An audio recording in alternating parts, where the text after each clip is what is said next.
Ohio gozaimasu, everyone. Welcome to Daniel and Rennie's kitchen again.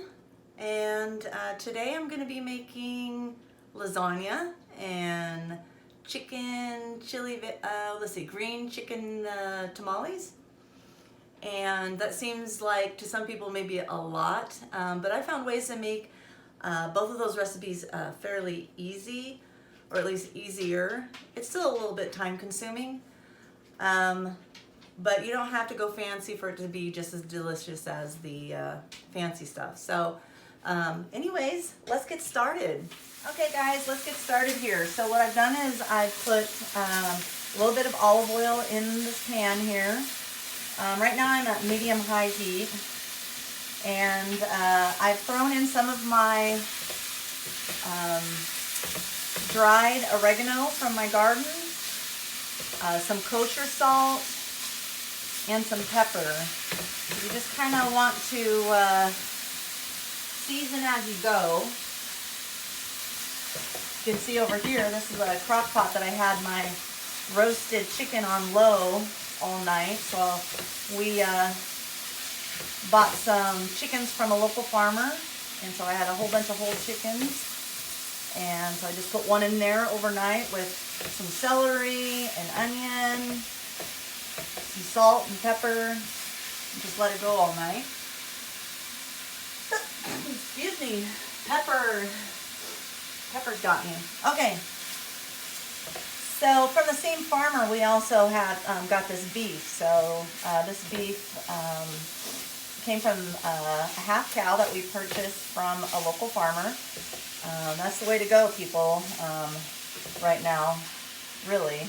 Find yourself a local farmer for vegetables, for when you can, Saturday markets. Then you don't have to worry about necessarily the supply chain as much. I know that they're affected a little bit, but it's nice to support someone who's local. All right, so we're going to keep cooking this until it's nice and brown.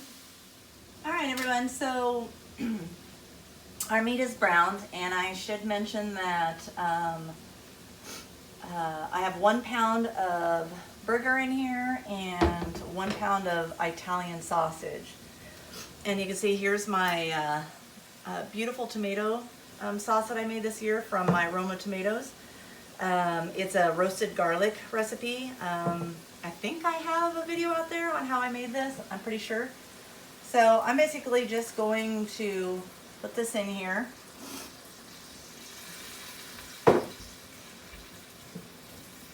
Stir it up.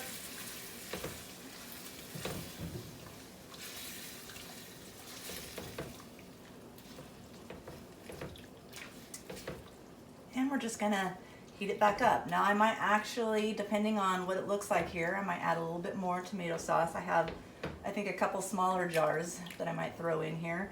The mistake I always make is I don't necessarily go by a particular recipe, though the emerald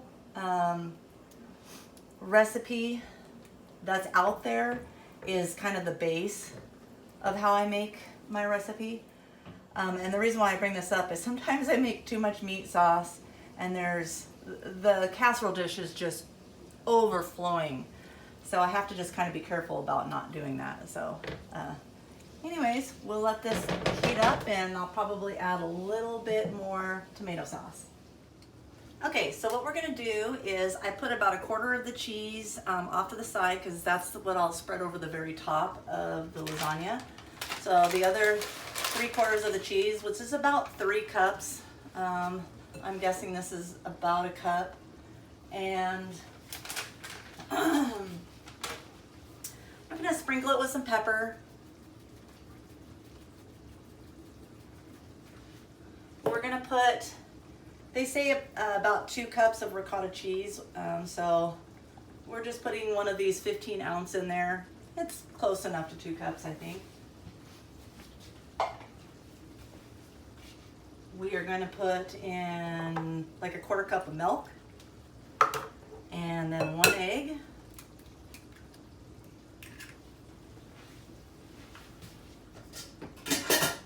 I've got my little compost bin over on this other counter over here. So if you're not composting, it's super easy. Okay, so I'm just gonna kind of mix this all up. And then we're gonna add in some chopped garlic, about a tablespoon. And about a tablespoon of chopped up fresh basil. I'll bring you back for that. Okay, so let's chop up some basil here. And I kind of just roll it up and kind of cut it in long strips, I guess. I know there's a word for it, and I'm just gonna butcher the word, so I'm not gonna even say. I know it starts with a C. You guys can tell me down in the comment section. Okay, so it's about a tablespoon, okay? I used to be very particular about following instructions, like right to the T. I don't know, some of you guys might do the same thing. And I found over time that, you know, following a good basic recipe is great, but you don't have to do it absolutely perfect, just like the recipe says. So, because no one's going to be able to tell the difference, honestly. I mean, maybe if you didn't, you know, you forgot to put the salt in or something like that. By the way, I'm just crushing these garlic cloves up. I'm too lazy to chop.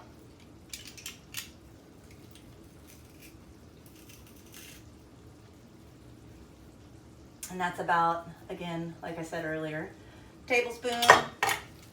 You're just gonna mix this all up.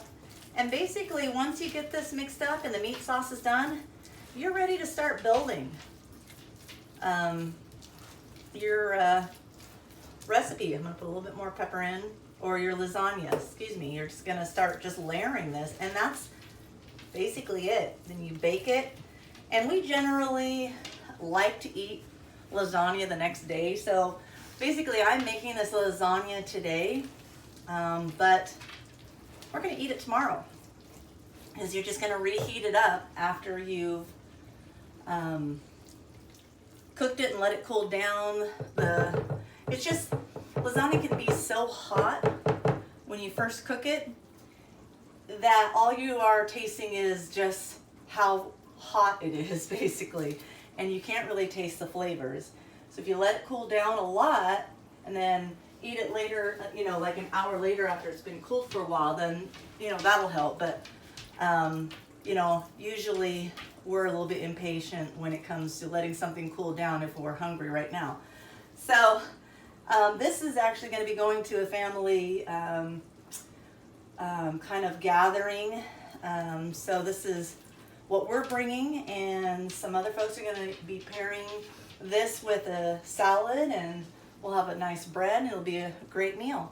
I'll bring you back when I start putting it all together here. All right, let's start layering this lasagna. So I'm using these oven-ready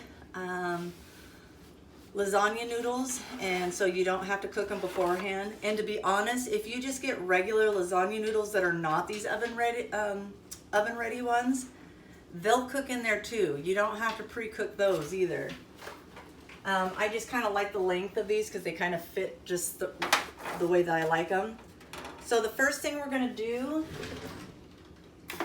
is grab just a little bit of the meat sauce that I have back here, and just kind of move it around a little bit. This kind of keeps it a little non-stick if you got a little bit of the meat sauce on the bottom.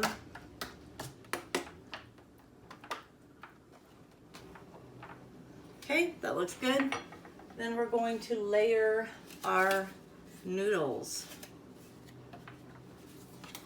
Okay, just like this.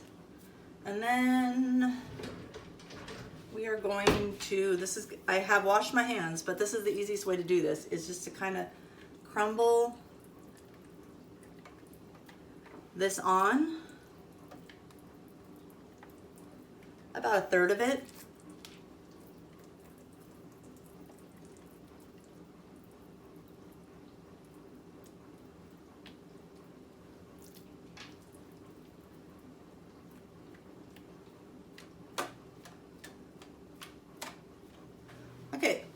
then we're gonna put a bunch of the meat sauce on.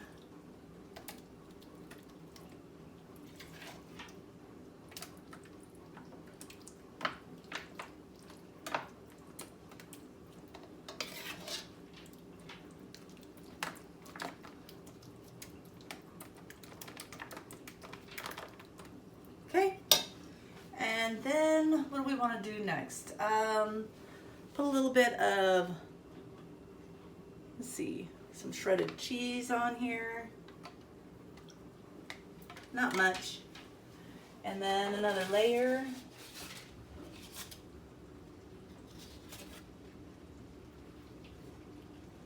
Okay, and again, more of our cheese mixture.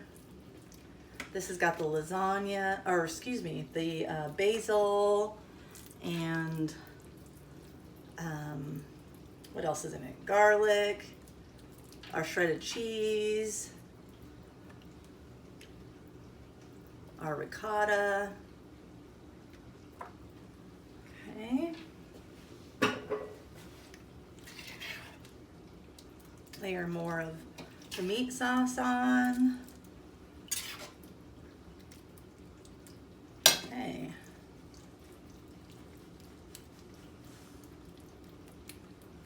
And then one more layer of the lasagna noodle. So the rest of the cheese mixture.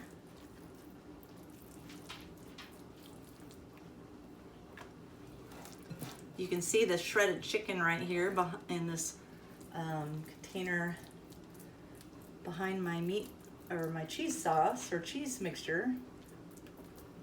And that's for my tomatillas that I'm making as well. Okay, I'm gonna rinse my hands. Okay, so let's get the rest of the meat sauce on.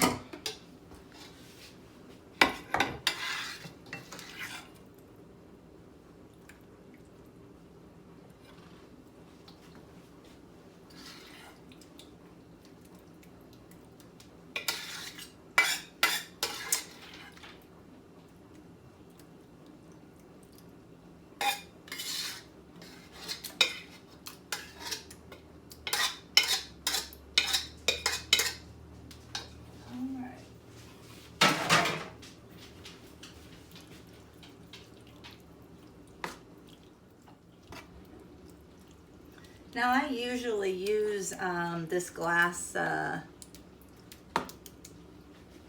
casserole dish back over here. I don't know if you can see it, but it's a 9x13 casserole dish. And so usually the noodles go right up to the edges and it's overflowing. So you can see that there's some gapping here. I'm okay with that. We'll see what happens. I'm putting it in this more travel type of container because we're going to be taking it on a 3-hour, almost 4-hour trip, so I'm sure it'll be perfectly edible. Okay, so now I'm just putting a layer of shredded cheese on the top because that's what's gonna brown and make it all nice and golden delicious. And I'm gonna put it in my roaster oven because of course my oven is acting up and not being very nice. And I'm gonna have it in there for about an hour. So I'll bring you back so you can take a look at it after it's done cook. All right, let's take a look at that lasagna. See if I can get it out of the roasty here without burning the heck out of me. If you know me, you know that I burn myself constantly. Haha, beautiful. So it doesn't have a lovely brown on it right now because a roaster, I know, it doesn't really give good brown. But what is going to happen is this will be reheated tomorrow. We'll turn the broiler on and it'll get that nice brown color. But isn't that lovely looking? All right, guys. Well, as always, be kind and wander well.